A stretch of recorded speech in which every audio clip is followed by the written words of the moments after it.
je tourne dans un nouveau décor parce que il se trouve, avant de commencer la vidéo, je vais vous expliquer un petit peu ma life parce que ça vous intéresse sûrement pas. Bref, avec ma femme on attend un heureux événement, donc une petite fille, et donc la pièce où je tournais d'habitude mes vidéos, comment dire, on va pas se mentir, c'est un peu le bordel. Bon, moi je dois faire des travaux dans la chambre, mais je ne tournerai plus là-bas, du coup quand je ferai des vidéos de type studio, je les tournerai ici, tout simplement, parce que c'est le salon, c'est 1000 fois plus simple. La deuxième annonce, c'est tout simplement que j'ai décidé de faire une saison sur YouTube, donc c'est-à-dire de maintenant, là, de cette vidéo-là qui va sortir en septembre, jusqu'à juillet-août de l'année prochaine, de faire une vidéo par semaine, et donc c'est pour ça que je travaille avec un monteur qui s'appelle Seymour, et donc Seymour, si tu as envie de t'introduire... Cette phrase porte à confusion. On verra ce que ça donne. Soit ça fonctionne, soit ça fonctionne un petit peu, soit ça fonctionne pas, soit ça pète. J'ai envie de me faire kiffer. Et l'idée, c'est peut-être aussi vous de vous faire kiffer d'une certaine façon, de vous donner envie de faire des choses, de vous pousser à peut-être sortir de votre zone de confort. Bref, du contenu, ça va être diversifié, hein, les idées, un paquet. D'ailleurs, je vous mets tous mes réseaux, voilà. Donc là, vous avez la liste de mes réseaux. Donc n'hésitez pas à aller me follow dessus, ça sera avec grand plaisir. Excusez-moi. Passons au sujet de cette vidéo qui sont... les moucherons. Non, je déconne. Des anecdotes en Uber. Alors, certains d'entre vous les connaissent déjà. Je suis chauffeur Uber à mes heures pas perdues. En fait, c'est mon métier de tous les jours. Voilà. D'ailleurs, il y a des petites vidéos de vidéos en Uber où je filme mes courses avec mes clients. Si vous êtes curieux, vous pouvez aller les voir. Voilà, elles sont là, elles sont... Faites-vous plaisir. La première anecdote que je vais vous raconter, est-elle vraie ou est-elle fausse? Elles sont toutes vraies. La première anecdote que je vais vous raconter est la suivante. Donc après le premier confinement, etc., donc quand c'était encore un peu la merde. Je conduisais tranquillement, j'étais sur l'application, j'étais en on, et là je reçois une course. Donc je me dirige vers le lieu de récupération du client. J'y vais, j'arrive devant, je me gare, je me mets en warning, j'attends. A few moments later. Puis là, je vois deux personnes qui sortent, elles se check, et une des deux personnes donc s'en va et l'autre monte dans la voiture. Bien, bonsoir, bienvenue à bord.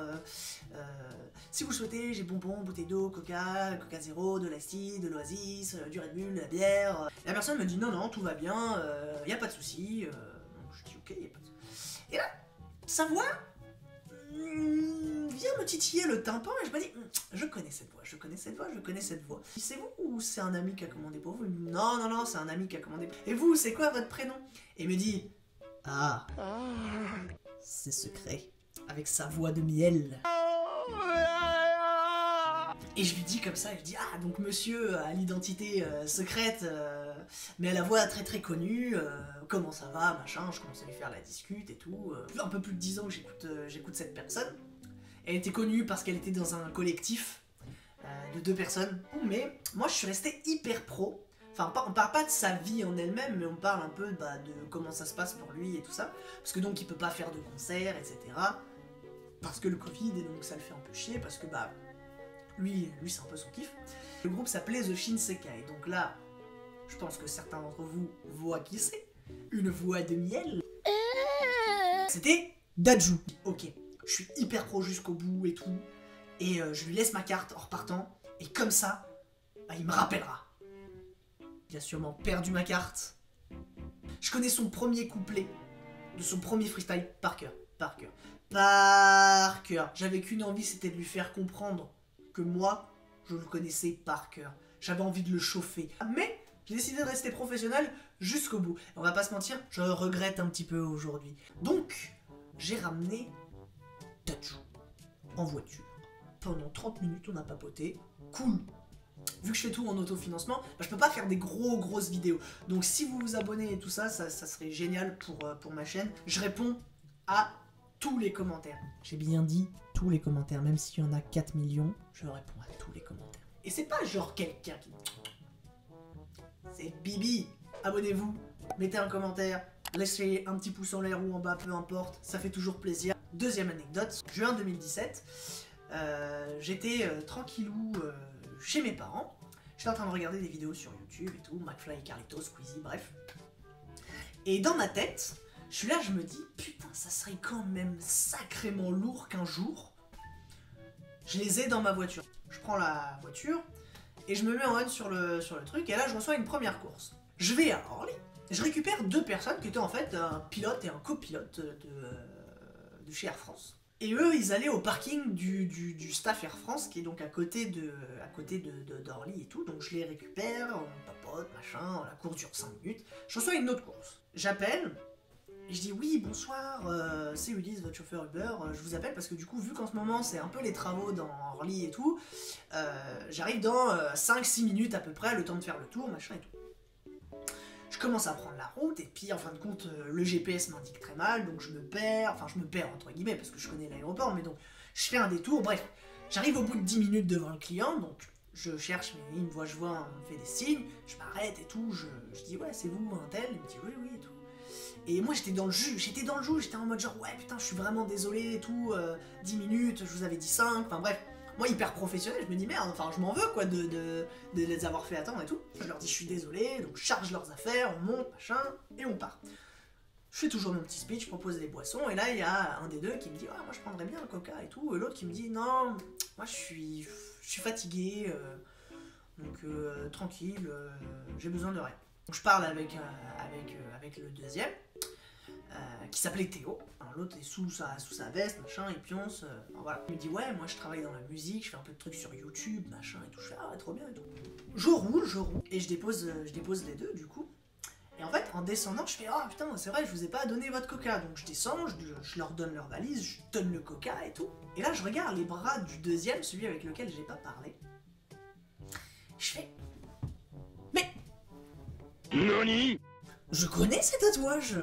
Je les ai déjà vus quelque part. Je relève les yeux. Et donc je vois qui j'ai en face de moi. J'ai Squeezie en face de moi. Rien que ça. Genre le plus gros youtubeur français. À ce moment-là, il revenait d'une vidéo, je crois que c'était la vidéo des 10 millions, un truc comme ça, où il était parti voir des gens un peu à droite, à gauche et tout. Et donc il préparait cette vidéo, il était parti à Barcelone, machin, tout. Enfin bref. J'ai Squeezie en face de moi, et moi je suis là. Trop débile. Je suis là, je fais bah, c'était un plaisir, bonne soirée, enfin ouais.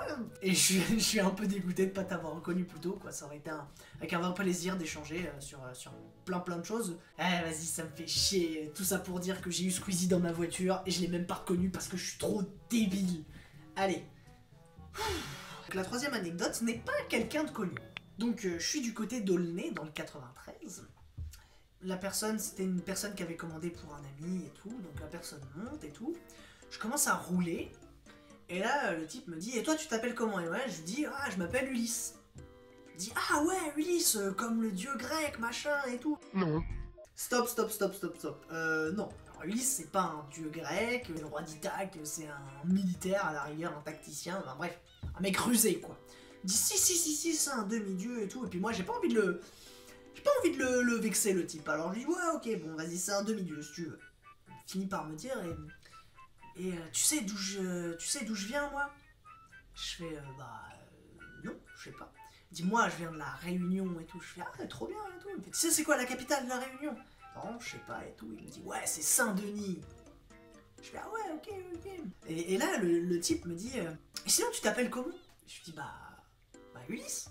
Il fait, ah ouais, et tout, comme le demi-dieu. Je fais, oh là là. Oh putain. Ouais, comme le demi-dieu, il fait, tu sais d'où je viens et tout? Je fais, je sais pas, la Réunion? Il me dit, ouais, je viens de la Réunion, c'est quoi la capitale de la Réunion? Je fais, Saint-Denis. La course durait une demi-heure. Je sais pas sous quoi il tournait, mais le mec, on a eu la même conversation pendant 30 minutes. C'est 3 phrases. C'est bon, merci, c'est tout. Voilà. Ça m'arrive de jouer le rôle du psychologue et tout, mais alors là, celle-là, je vous jure qu'elle m'a marqué à vie. Parce que dans ma tête, j'étais en mode genre, attends, le type, il me troll? Ou vraiment, il a des pertes de mémoire et c'est un poisson rouge, le gars? Quatrième anecdote, la dernière du coup, c'est lunaire comme situation. Décembre 2017, je suis en train de vous préparer un documentaire d'ailleurs, je précise, je mets une petite aparté, je suis en train de vous préparer une vidéo spéciale sur Uber et comment ça fonctionne et toutes les dérives et tout, bref. Vous allez voir, Uber, c'est pas forcément le grand méchant de l'histoire. À l'époque, donc, j'étais salarié d'une entreprise partenaire Uber. Donc, une entreprise comme la mienne, mais qui travaille en partenariat avec Uber et tout, qui propose leurs chauffeurs, machin, et leurs voitures. Voilà, Uber, c'est juste une plateforme de mise en relation entre un client et une entreprise partenaire qui travaille avec Uber. Et j'étais à Saint-Denis, je venais de déposer quelqu'un via Uber et tout, et donc j'avais rallumé Hitch, et donc je reçois une course sur Hitch. Et j'arrive dans une cité, le client s'appelait Arthur, je peux donner le blaze parce que de toute façon c'était même pas son vrai blaze. Je l'appelle, je dis oui, bonsoir Arthur, c'est Ulysse, je suis devant, voilà, je vous attends. Écoutez, j'ai 3 valises, est-ce que vous pensez que c'est possible de venir me chercher derrière au niveau du parking? Il m'indique donc comment me rendre au parking, je fais une marche arrière, je le ressors, je vais dans le parking, machin, et il me dit l'entrée elle est en travaux, je dis ok. Donc là, je vois une entrée de parking en travaux, donc je me dis, c'est celle-là. Je rentre dans l'entrée de parking, et je m'arrête, j'attends. 30 secondes et tout, je vois, il n'y a toujours personne. Je me dis, ça se trouve, je suis pas allé dans le bon truc. Au moment où je me penche sur mon téléphone, truc dans un bruit sourd, sur ma gauche. Je tourne ma tête, et là, c'est pas que je vois quoi. Je vois un type, cagoulé, lunettes, des gants, pull, en train de forcer comme ça sur la portière, en train de donner des coups et tout. Je me dis, oh putain de merde, c'est un guet-apens sa mère. Là, je rentre un gros boom à droite, je regarde à droite, je vois un autre type cagoule et tout, en train de forcer sur la portière. Je suis là, je me dis, putain de bordel de merde, c'est eux ou moi? Je tape une marche arrière. Les types commencent à courir après la voiture. Et là, je me dis, va falloir que je bluffe. Je mets des coups d'accélérateur comme ça, je fais avec la voiture. Et là, les mecs se disent, oh, peut-être que c'est peut-être pas la bonne idée, il va peut-être nous écraser. Ils se barrent et tout. Et donc, vu que j'étais salarié à l'époque, je me retrouve obligé donc d'appeler la police parce que s'ils ont abîmé la voiture, si je fais pas un dépôt de plainte, machin et tout, c'est pas compliqué, je vais devoir payer les réparations de la voiture, et flemme quoi. Je précise que au moment où les mecs étaient en train de forcer sur la portière, moi mon cerveau il a fait ni une ni deux, il a fait le lien avec un article que j'avais vu je crois 3-4 jours avant, où c'était un chauffeur, pareil, Hitch, à Saint-Denis, et qui a pris des clients, et en fait, ces clients l'ont ceinturé, tabassé, poignardé. Ils l'ont têche de la voiture et ils sont partis avec la voiture. Quand je me suis rappelé de cet article, je me suis dit putain c'est les mêmes types. Donc bref, j'appelle la police, machin, ils me disent ouais ok on déploie une unité sur place et tout. Donc moi j'attends à proximité, parce qu'ils me disent bougez pas. Après faudrait, une fois que ça sera terminé, faudra venir avec nous au commissariat. Je dis ok, y a pas de souci. Il y a une dizaine de minutes qui se passent et là je vois qu'il repasse une commande. Je l'accepte de nouveau. Au même moment, le commissariat il me rappelle. Oui, voilà, on a notre unité sur place, machin et tout, est-ce que vous y êtes toujours? Je fais ouais, j'y suis toujours. Enlever la vie à quelqu'un juste pour lui voler ses affaires. On peut pas accepter ça. Le mettre à l'article de la mort, ça, moi, j'ai aucune race pour les gens comme ça. M'en bats les couilles. Par contre, là, les mecs, ils viennent de repasser une commande. Si vous voulez les choper, allez-y, c'est maintenant et tout. 2 minutes passent, et je vois une voiture de flic qui s'arrête à côté de moi. Et ils me regardent comme ça, ils me font, c'est vous qui avez appelé? Je fais, ouais, ils me disent, ok, suivez-nous. Et là, je vois 2 types à l'arrière de la voiture. Qu'est-ce qu'ils sont nuls, les types, pour s'être fait attraper comme ça. On arrive au commissariat, je fais un dépôt de plainte, il est genre, je sais pas, 2h du mat. Je rentre chez WAM. Le lendemain, vers 10h à peu près, je reçois un appel. Ouais, je continue à dormir, je me lève vers 14h à peu près. Et là, je vois, c'est le commissariat en fait de Saint-Denis qui m'a rappelé. Est-ce que vous pouvez venir à Saint-Denis pour faire un tapissage et tout? J'arrive derrière une vitre qui est comme ça, genre un petit carré de vitre et tout. Je vois les types derrière. J'identifie donc les 2 gars. Je refais un dépôt de plainte et en fait, là, l'agent me dit que ces 2 personnes-là étaient a priori impliquées dans un cambriolage à Drancy, où en gros, il y avait les propriétaires qui étaient dans la maison et donc ils les avaient passés à tabac, machin et tout, enfin bref, une histoire glauque de ouf. Bref, donc les mecs, voilà, sont peut-être aujourd'hui en prison. Je vous ai raconté 4 anecdotes, il y aura sûrement une deuxième vidéo avec d'autres anecdotes et tout ça, je vous en parlerai, enfin voilà. Donc si cette vidéo vous a plu, n'hésitez pas à mettre un commentaire, comme je disais tout à l'heure, lâcher un petit pouce en l'air, ou un petit pouce en bas, à vous abonner encore une fois. Bah, je vous dis à la semaine prochaine, c'était Hero-san, aka Ulysse. Double ciao? Non, ça c'est volé à quelqu'un. Pouce Cavida, c'est volé à quelqu'un aussi.